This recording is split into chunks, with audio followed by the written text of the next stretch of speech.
Sabia que tem casas brasileiras aqui? Que o consumo da casa inteira dá isso aqui? Certo? Por exemplo, nós temos aí as tarifas sociais, né, que são aplicadas em vários estados brasileiros, inclusive no Paraná, certo? Que se você consumir, certo, uma quantidade máxima de energia no mês, você pode não pagar, se é claro, sua família for de baixa renda. Tá? Então, dependendo do consumo energético de uma casa, tá, e a faixa de renda da família, pode não pagar o custo da energia elétrica. Ela é subsidiada pelo governo, só que tem um teto de consumo de energia elétrica. Tá? Em algumas condições é de 70 kWh no consumo mensal, outros chegam na faixa de 100, certo? Mas com certeza eu garanto, se só o chuveiro gastar isso, né? Eu acho difícil uma casa com 4 pessoas gastando isso aqui de energia elétrica se entrar numa faixa de tarifa social, né? Porque imagina o resto do aparelho que vai gastar, né? Ok? Tá? Por isso que eu falei, o aparelho, que é o chuveiro elétrico, é o aparelho que mais gasta energia elétrica. Mas tem um detalhe importante, os chuveiros, ainda bem, eles têm um seletor de potência. Tá? Alguns também chamam de seletor de temperatura. Os chuveiros mais simples, eles têm 3 posições. Quais são as posições? Tem os nomes comuns agora, que são utilizados. Posição verão. Posição verão é água morna, certo? Em algum chuveiro vem escrito verão, ou chuveiro tem escrito água morna. Posição inverno, ou água quente. E aí até a posição de água fria ou desligado, certo? Você tem normalmente essas 3 opções. Que vem a água fria, a água natural, né? Temperatura, ok? Lá do encanamento, da tua caixa d'água. Por outro lado, você pode ter a posição inverno e a posição verão. Essa potência que eu passei aqui de 5 kW de potência do chuveiro, é a potência em geral máxima. Ou seja, quando o chuveiro está funcionando em que seleção de temperatura? No inverno, ou água quente. Tá? Se eu mudar, por exemplo, posição verão, normalmente a potência cai pela metade. E se a potência cair pela metade, é claro, então, se eu continuar tomando banho pelo mesmo tempo, né? O consumo de energia também vai cair pela metade. Ok?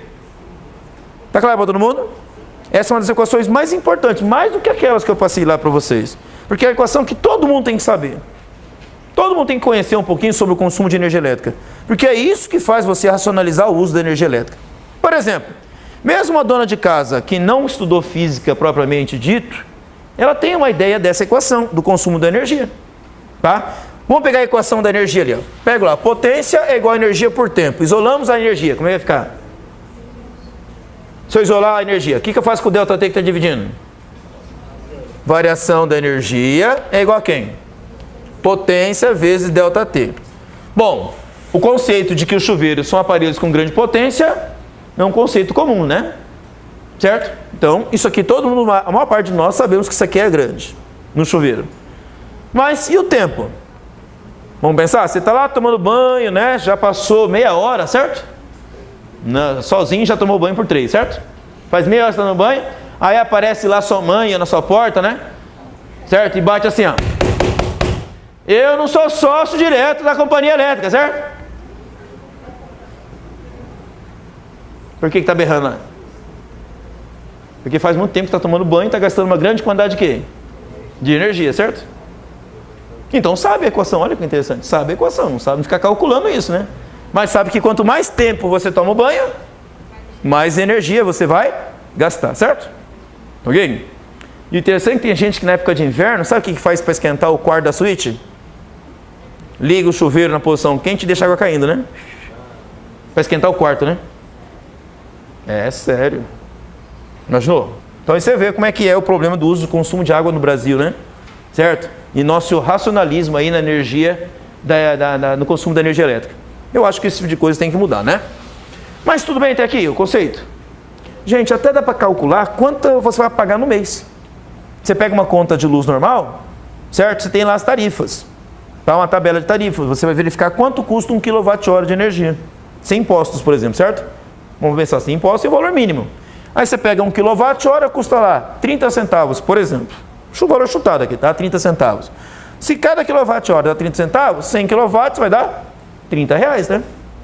Então você consegue calcular quanto está custando um banho, certo? Tá? Então seu irmão, por exemplo, né? Fica lá no banheiro, tomando banho 40 minutos, né? Gastando um sabonete, né? Bastante sabonete, né? 40 minutos no banho, né? Depois você mostra para ele a conta do mês, né? Quanto custa o banho dele, certo? ou a tua irmã, né? Qualquer pessoa, certo? Dá para calcular quanto custa. Certinho, gente? Dúvida sobre isso? Tá? Mas vamos pensar agora em termos elétricos, só elétricos. O que nós podemos ter de um chuveiro pensando só eletricamente? Vamos lá, vamos pensar no próprio chuveiro ali. Potência de 5 kWh. Em nossas casas, ligamos isso a uma tensão, normalmente, na maior parte das residências locais nossas aqui, a uma rede de 110 volts. Eu posso calcular com isso a resistência, não podemos? Certo? Nós temos uma rede elétrica residencial, em geral, com 100 e quanto? 10 volts. Temos um aparelho cuja potência é de 5.000 kW. Eu quero calcular a resistência. Em ohm. Opa, agora em ohm, a unidade está em um sistema internacional. Eu passo aqui para watt, vai dar 5.000 watts. Quero a resistência. Como é que eu faço esse problema aqui? Como é que eu calculo a resistência? Tendo a tensão e tendo a potência. Como é que eu faço isso? A potência é igual a U ao quadrado sobre R. Vai ficar P é igual a U ao quadrado sobre R. U é quanto? 110. Então vai ficar 110 ao quadrado dividido por R. Certo? Ah, mas eu tenho a potência. Quanto que é a potência? 5.000. Então substitua aqui, ó. Vai ficar 5.000, então, é igual a 110 ao quadrado. Quanto que é 110 ao quadrado? Faz a conta. 11 vezes 11. 121. Mais 2 zeros. Coloca ali do lado. 12.100. Sobre R. Certo? O que eu faço com o R que está dividindo? Passo multiplicando e o 5 está multiplicando. 5.000. Passo dividindo. Vai ficar R é igual a 12.100 dividido por 5.000. Facilitar as contas. Já corta 2 zeros, né? Ficou 121 dividido por 50. Isso vai dar quanto? Vai dar 2, né? Vai dar 100, sobra 21, né? Dá para dividir? Não. Zero aqui. 210. Dá? 4. 4 vezes 50, 200. Sobram 10. Já tem vírgula ali já, né? Mais um zero aqui vai dar 100 por 50, 2. Sobra nada.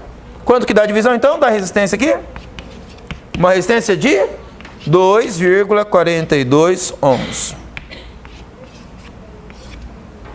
Certo? Então esse é um problema bastante comum também que pode ser cobrado. Eu te dou a potência, te dou a tensão e quero a medida da resistência. O que eu posso perguntar nesse problema também, eletricamente ali? Perguntei a resistência. O que mais que eu posso perguntar ali no chuveiro? A corrente, exatamente. Tá? Mas para que vai ser interessante saber a corrente elétrica? Aí é que tá. Pensa comigo aqui. Se eu sei a corrente elétrica, eu sei quanto de elétrons, quanto de corrente vai passar pela fiação. Acontece que a fiação, ela tem que suportar essa corrente elétrica. Ela tem que suportar. Então, se eu colocar, por exemplo, uma fiação que suporta pouca corrente elétrica, o que vai acontecer? O fio que conduz a corrente elétrica vai começar a produzir muito efeito Joule. E o que você não quer é que o fio da rede elétrica esquente. Você quer que o chuveiro esquente, né? Quando você monta uma rede elétrica na sua casa, você quer que a fiação da casa esquente ou o chuveiro esquente? Para que você vai usar aquele calor da fiação? Para esquentar a casa inteira? Tipo, a sua casa inteira já está pegando fogo, então vai esquentar a casa toda. Certo? Não, de forma nenhuma. Você não quer isso. Certo? O que você quer é que o chuveiro esquente. Porque se a fiação está esquentando, muita energia elétrica que você está consumindo não está sendo usada no chuveiro, está usando a própria fiação da rede. E aí o teu consumo energético vai ser muito alto. Certo? Por que normalmente nós trabalhamos com fios de cobre, utilizado na maior parte das redes elétricas residenciais aí? Porque o cobre é um ótimo condutor. Sendo um ótimo condutor, ele tem baixíssima resistividade. Obviamente, baixa resistência. A corrente elétrica passa por ele e ele quase não produz efeito Joule ali, certo? Então, no final, a sua rede elétrica quase não consome energia elétrica. E aí sobra para o chuveiro, exatamente, que é o que você quer. Quer que ele esquente e não a fiação, certo? Tá? Então, nós temos que pensar que se eu sei a corrente elétrica, eu consigo saber qual é o tamanho do fio, em termos assim de espessura do fio que eu vou utilizar nessa rede elétrica. Então, por exemplo, o chuveiro elétrico não é um aparelho que consome muita energia?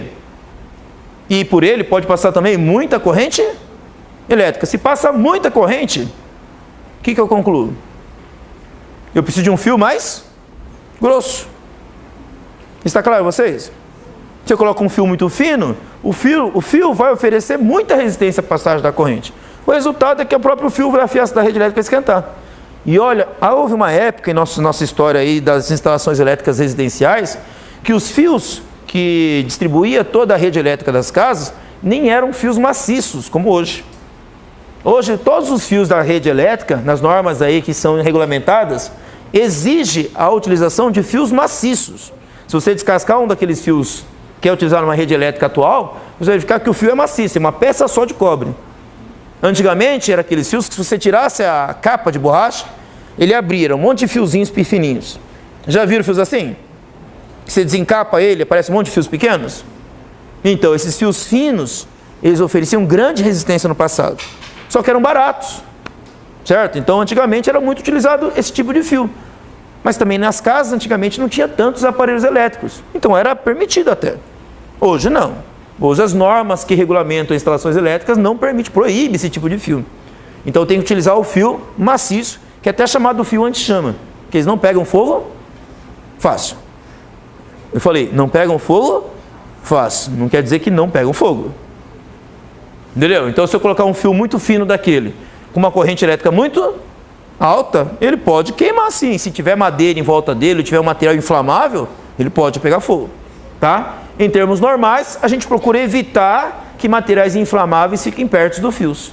Até aquela capa que fica em volta dele de material isolante é feito de PVC inflamável. Ou seja, o PVC que derrete, mas não pega fogo fácil. De novo, falei, não pega fogo fácil. Ok? Tá? Dependendo da temperatura da chama, aquilo pega fogo sim. Até os encanamentos, que são os conduítes utilizados para passar os fios, também são feitos de PVC anti-chama. Tá? Tudo como uma forma de evitar acidentes graves. Mas, preste atenção, a maior causa de acidentes ainda nas casas, ainda é problemas elétricos. Ainda são problemas elétricos. Principal causa, você conversar com qualquer bombeiro, ele vai falar com você que dentro do trabalho deles, eles percebem que a maior parte das causas de incêndios residenciais ainda são problemas elétricos. Porque as pessoas não conhecem isso e fazem instalações elétricas erradas. Tá? Tipo, coloca aquele fio comum que eu falei para vocês de fiação trançada, fio fininho, num chuveiro elétrico. Certo? Se nem na distribuição da rede normal pode aquele fio, o pessoal coloca aquilo em fio de chuveiro. Certo? Claro, dá problema, e aí, certo? A gente sabe dos acidentes que sempre aparecem por aí. Tudo bem, pessoal? Lembra um caso famoso de acidente que aconteceu lá em Santa Maria? Tá, não foi elétrico. Foi uma bomba, foi um fogo de artifício que foi utilizado, né? Mas isso mostra o quanto que as pessoas estão despreparadas para lidar com casos de incêndio. Então, o que dirá eletricamente? Principalmente em casas assim, em bairros pobres, que o pessoal faz gato, né? Certo? Pensa assim em algumas cidades brasileiras em que você tem muitas casas precárias, normalmente material inflamável, né? Ok? E aí o pessoal faz gato, puxa um monte de fiação. E é claro, que fiação que eles vão comprar? Você acha que eles vão comprar lá? Mal ele consegue construir a casa, né, de madeira lá, né? Certo? Alguns fazem até de papelão mais grosso, né? Madeirite, né? Talvez. E aí vai lá na loja de material elétrico e pede o quê? Eu quero um fio anti-chama, né? Com uma espessura maior. Ah, não, a maior parte do pessoal acaba comprando fiação barata. E é claro, por desconhecimento, acaba provocando acidentes. Tudo bem, pessoal? Então, por isso que uma pergunta comum que às vezes acontece é saber a corrente elétrica. E como é que eu faço isso? Para a gente encerrar, como é que a gente faz isso? É só usar a lei de ou eu posso usar a própria equação da potência elétrica. Se nós usarmos a lei de Ohm, por exemplo, R é igual a U sobre I, quanto que deu a resistência lá? 2,42 ohms. A tensão é de 110. Quero achar a corrente elétrica. O que eu faço agora com o I que está dividindo? Passo a multiplicar, vai ficar I vezes 2,42 é igual a 110. Quero I, o que eu faço com 2,42 está multiplicando? Então vai ficar igual a 110 dividido por 2,42. Tá? Bom, como nós estamos encerrando, gente, depois é só fazer essa continha aqui. Você tem a medida da corrente elétrica em amperes. Tá? Reparem, fazer uma conta por cima aqui. Tá? Se fosse um 2,5, só para chegarmos no valor arredondado aqui, se fosse 2,5 aqui, se eu dividisse 100 por 2,5, isso dá 40, certo? Se fosse 100 dividido por 2,5. Como é 110, ok? Aumenta mais 4 unidades, vai estar em torno de 44 amperes se fosse 2,5. Como eu estou dividindo um valor menor que 2,5, vai dar um valor ainda maior que 44. Tá? Eu acabei de falar minha continha? Se aqui fosse 2,5 e aqui fosse 100, 100 dividido por 2,5 dá 40. 10 dividido por 2,5 dá 4. Então 110 vai dar 44. Dividido por quanto? 2,5. Mas eu estou dividindo por valor ainda menor. Então vai dar mais do que 44 amperes. 44 amperes é muita corrente elétrica. Tá ok? É muita corrente elétrica. Para ter uma pequena ideia, certo? Esses aparelhos de ar-condicionado que nós temos aqui na sala de aula, eles trabalham aí numa faixa de 15 a 20 amperes. Tá ok? Tá? Então você tem um aparelho que consome muito. Tá? Então a fiação tem que suportar isso. Vocês vão ver que os chuveiros trabalham com fios muito grossos. Exatamente para suportar isso. Tá? Gente, por hoje é só. Tchau, tchau.